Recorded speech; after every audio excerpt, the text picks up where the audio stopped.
নমস্কার, আমি মৌসুমী চক্রবর্তী বলছি। এই ডক্টর সমীর কুমার ধারার খাবার যখন ঔষধ এই বইটা আমি সংগ্রহ করেছিলাম। এই বইটা সংগ্রহ করার পর আমি তো দারুণ ভাবে উপকৃত হই, কারণ আমার মনে একটা প্রশ্ন ছিল যে খাবার যখন ঔষধ এটা আবার কিরকম ধরনের হতে পারে। এত দিন ধরে আমরা জেনে এসেছি যে মেডিসিন ছাড়া চলে না, আর সেখানে কি হচ্ছে, আমাদের স্যার ডক্টর সমীর কুমার ধারা বলছেন খাবারই হচ্ছে কি ঔষধ, আবার কি ডক্টর ছাড়া মেডিসিন ছাড়া।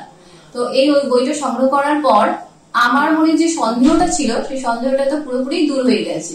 কিভাবে না, এই বইটা পড়ার পর আমি বুঝতে পারলাম যে সত্যিই খাবার হচ্ছে আমাদের একমাত্র ঔষধ। আমরা যে অসুস্থ হচ্ছি সেটাও কি খাবারের মাধ্যম দিয়ে।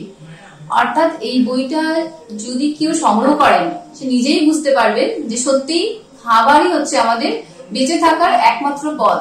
অর্থাৎ খাবার যদি আমরা সঠিকভাবে গ্রহণ করতে পারি তাহলে খুব সহজে আমরা কি হতে পারবো, সুস্থ হতে পারবো। তো ধন্যবাদ ডক্টর সমীর কুমার ধারাকে যে এত সুন্দর একটা অসাধারণ বই আমাদের হাতে তুলে ধরেছেন। যদি আপনারাও নিজেদের জীবনকে পরিবর্তন করতে চান ডক্টর ছাড়া, ঔষধ ছাড়া, তাহলে আপনারা এই বইটা অবশ্যই সংগ্রহ করবেন।